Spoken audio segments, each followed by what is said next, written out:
YIMP, Yayasan Insan Mulia Pama. Assalamualaikum warahmatullahi wabarakatuh. Innal hamdalillahi rabbil alamin. Nahmaduhu wa nasta'inuhu wa nastaghfiruhu wa nastahdihi wa natubu ilayhi wa natawakkalu alayhi wa na'udzu billahi min shururi anfusina wa sayyiati a'malina.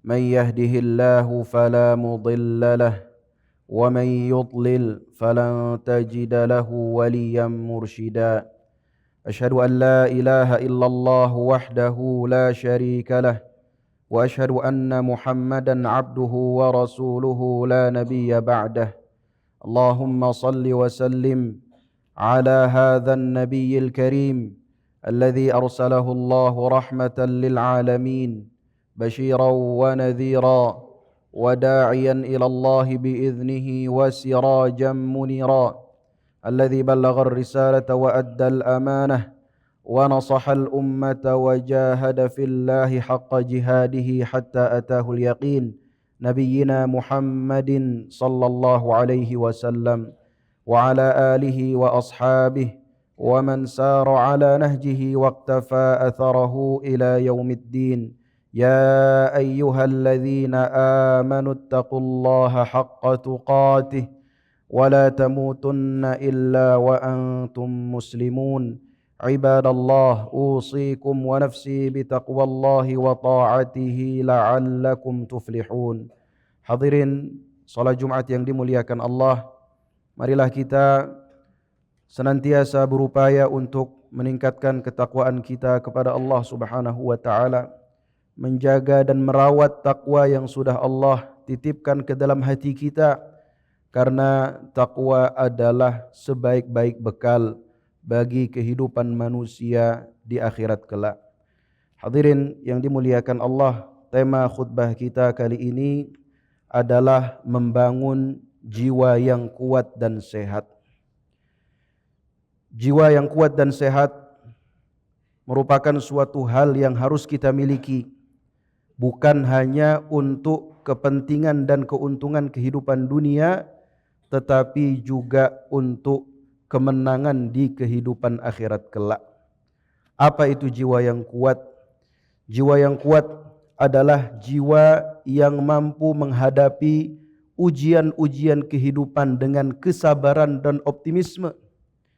Juga jiwa yang mampu bertahan dalam ketaatan kepada Allah Subhanahu wa taala, juga jiwa yang mampu bertahan dalam menjauhi maksiat kepada Allah Subhanahu wa taala.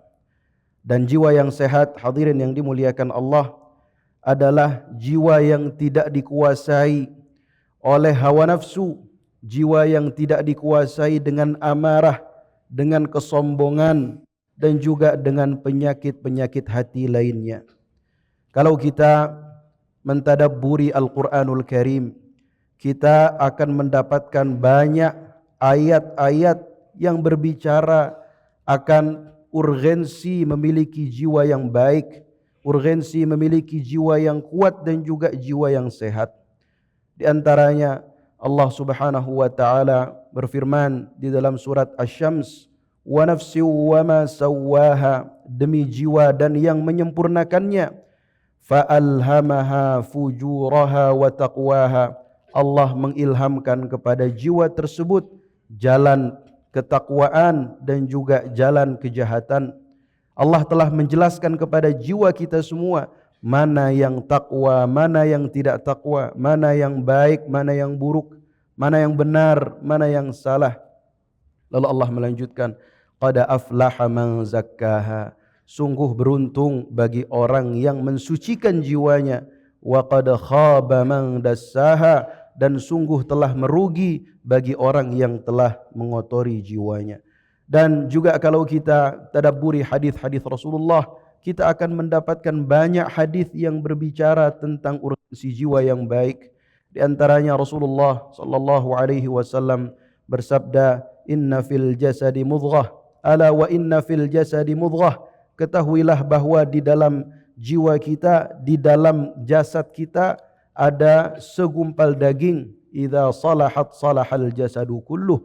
Kalau segumpal daging itu baik, maka seluruh jasad kita akan menjadi baik. Wa idza fasadat fasadal jasadu kulluh. Tetapi kalau segumpal daging itu rusak, maka akan rusak seluruh jasad kita. Ala wahyal qalbu, ketahuilah bahwa segumpal daging itu adalah hati, yang dimaksud adalah jiwa kita.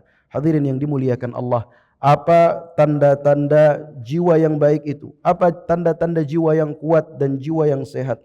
Yang pertama adalah selalu bertawakal kepada Allah Subhanahu wa taala.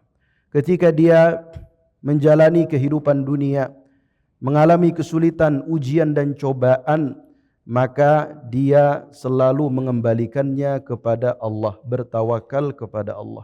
Hal ini Allah jelaskan di antaranya dalam surat Ali Imran ayat 173, ketika Allah berbicara tentang kaum mukminin yang dikepung dari seluruh penjuru arah ketika perang Ahzab. Maka kaum munafikin pada saat itu menakut-nakuti kaum muslimin.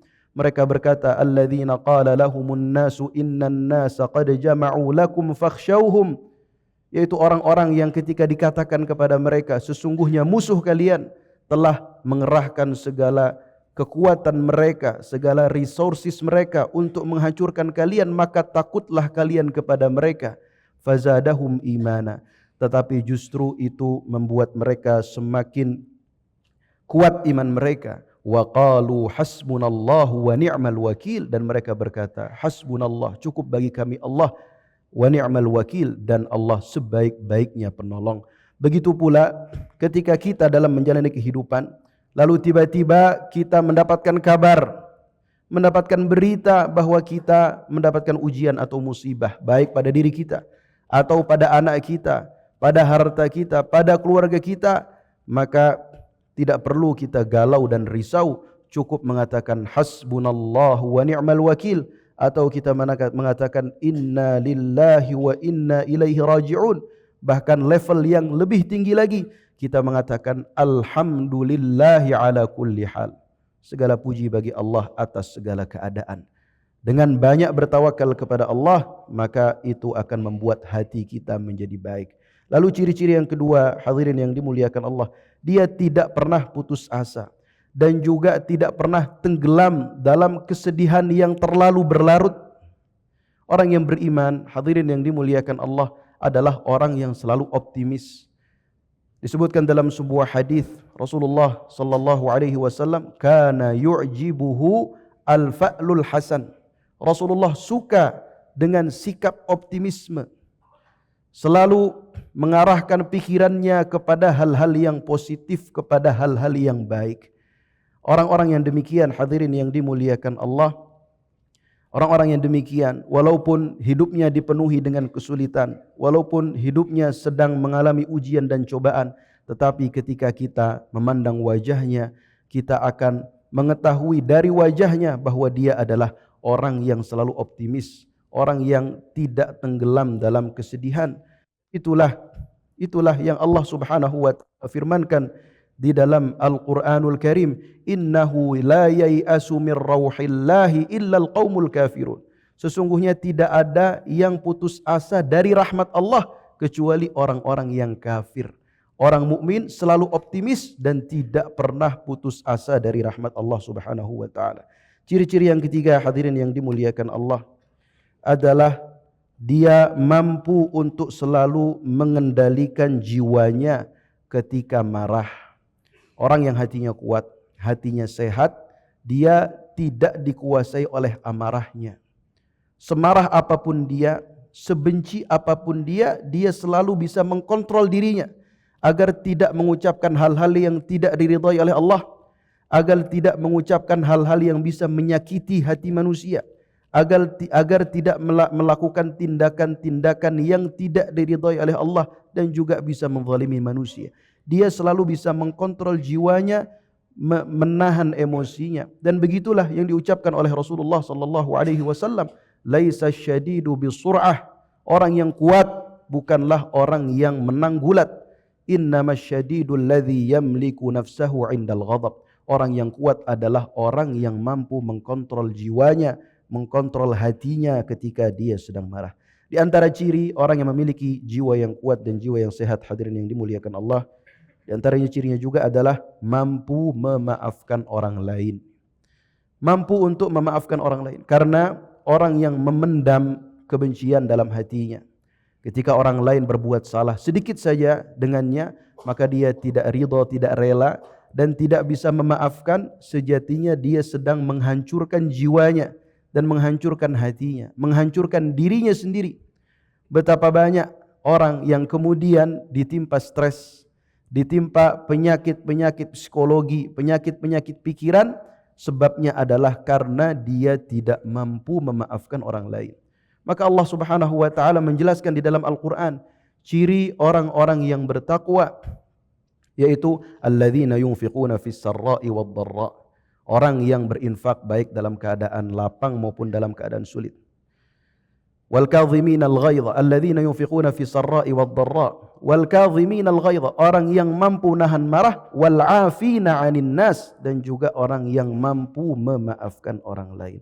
Hadirin yang dimuliakan Allah, lalu bagaimana kita membangun jiwa yang kuat dan juga jiwa yang sehat?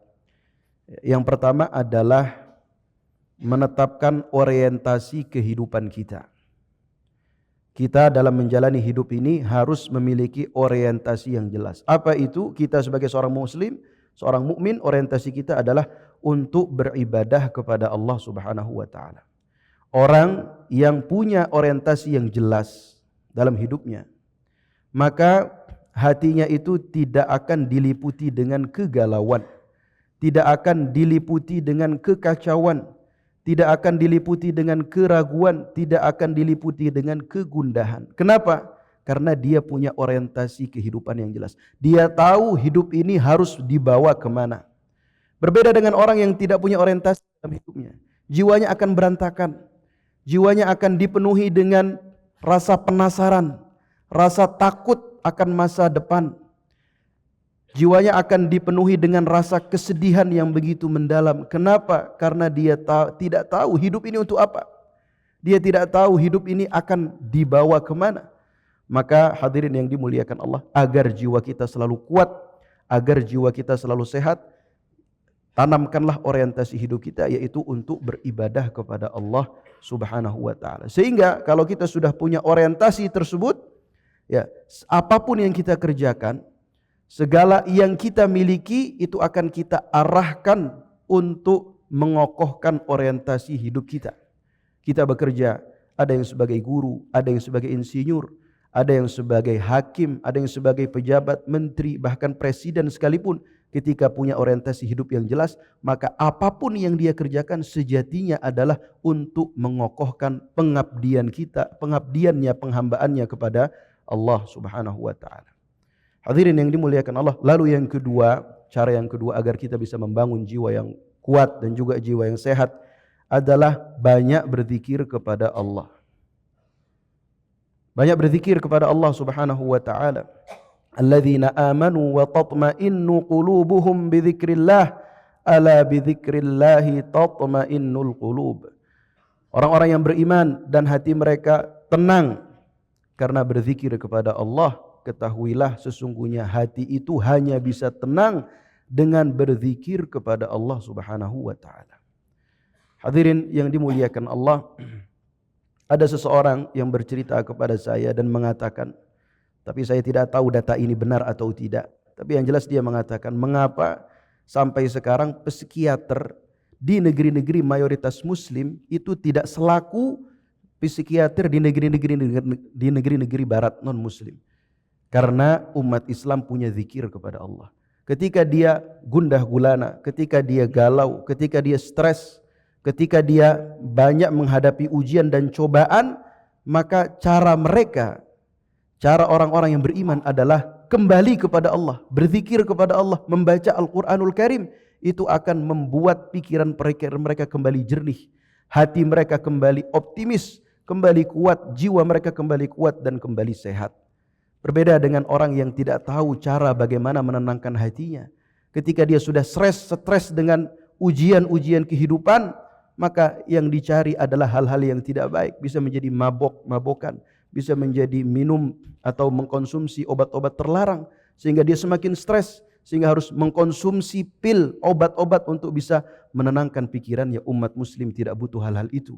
Berzikir kepada Allah akan menenangkan jiwa dan hati. Hadirin yang dimuliakan Allah, juga cara agar kita mendapatkan jiwa yang kuat dan jiwa yang sehat adalah banyak berkumpul dengan orang-orang saleh. Wasbir nafsaka ma'al ladzina yad'una rabbahum bil ghadati wal 'ashiyyi yuriduna wajhah. Wala ta'du 'ainaka 'anhum turidu zinatal hayatid dunya. Sabarkanlah dirimu bersama orang-orang, wasbir nafsaka ma'al ladzina yad'una rabbahum. Sabarkanlah dirimu bersama orang-orang yang selalu berdoa kepada Allah Subhanahu wa taala. Dan mereka tidak menginginkan kecuali wajah Allah, kecuali keridhaan Allah Subhanahu wa taala. Karena lingkungan kita akan sangat mempengaruhi kita. Ketika kita dikelilingi oleh orang-orang yang baik, maka insya Allah kita juga akan menjadi orang yang baik. Berikutnya hadirin yang dimuliakan Allah, berlatih untuk selalu bersabar. Berlatih untuk selalu bersabar dalam menjalani kehidupan. Dan bangunlah satu keyakinan bahwa memang dunia ini bukan tempatnya istirahat. Bukan tempatnya mencari kenyamanan. Orang yang di dunia ini ingin mencari kenyamanan, pasti dia akan mengalami kekecewaan demi kekecewaan. Dia mengira dengan harta akan nyaman, ternyata tidak juga.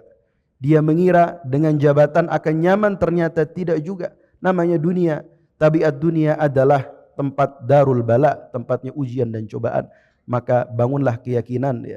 Bangunlah keyakinan bahwa dunia bukan tempat kenyamanan, akhirat adalah tempat kenyamanan. Hadirin yang dimuliakan Allah, berikutnya yang terakhir adalah berhusnuzan kepada Allah Subhanahu wa taala. Membangun husnuzan.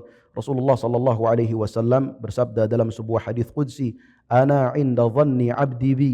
Sesungguhnya aku, kata Allah, tergantung dari prasangka hambaku kepadaku. Falyadhunna bi 'abdi ma syaa. Maka hambaku terserah bagaimana dia berprasangka kepadaku. In dhanna khairan falahu. Kalau dia berprasangka baik, maka dia akan mendapatkan kebaikan. Wa in dhanna syarran falahu. Tapi kalau dia berprasangka buruk, maka dia akan mendapatkan keburukan. Bangunlah prasangka yang baik kepada Allah Subhanahu wa taala. Apapun yang kita alami dalam kehidupan ini, maka kita ucapkan kullu ma qadarallahu khair. Segala sesuatu yang Allah takdirkan itu baik. Itu akan membuat jiwa kita kuat.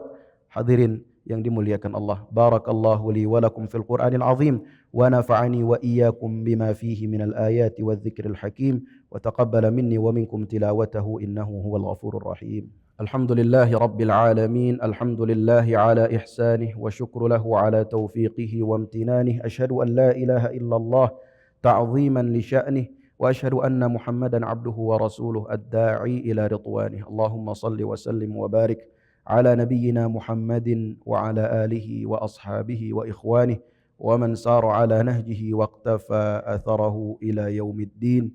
Ya ayyuhalladzina amanu taqullaha haqqa tuqatih wa la tamutunna illa wa antum muslimun.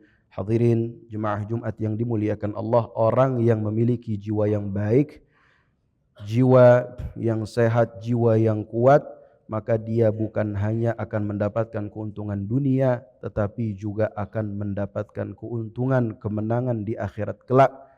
Bahkan mereka akan dipanggil oleh Allah dengan panggilan kemuliaan, ya ayyatuhan nafsul mutmainnah, wahai jiwa yang tenang, jiwa yang tenang dengan keimanan kepada Allah. Irji'i ila rabbiki radiyatan mardiyah, kembalilah engkau kepada Tuhanmu dalam keadaan ridha dan ridai.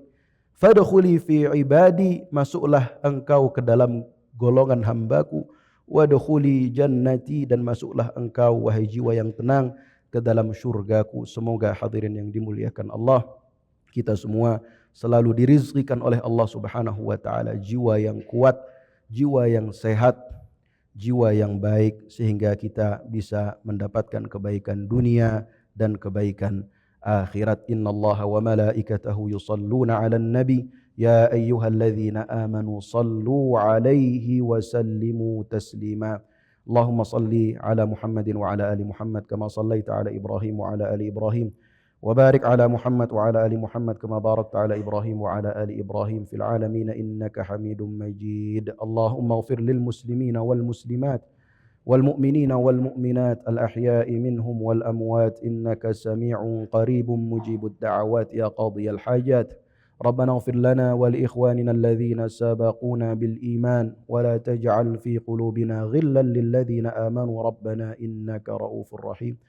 ربنا اغفر لنا ولوالدينا وارحمهم كما ربونا صغارا. ربنا هب لنا من أزواجنا وذرياتنا قرة أعين واجعلنا للمتقين إماما. رب اجعلني مقيم الصلاة ومن ذريتي ربنا وتقبل دعاء.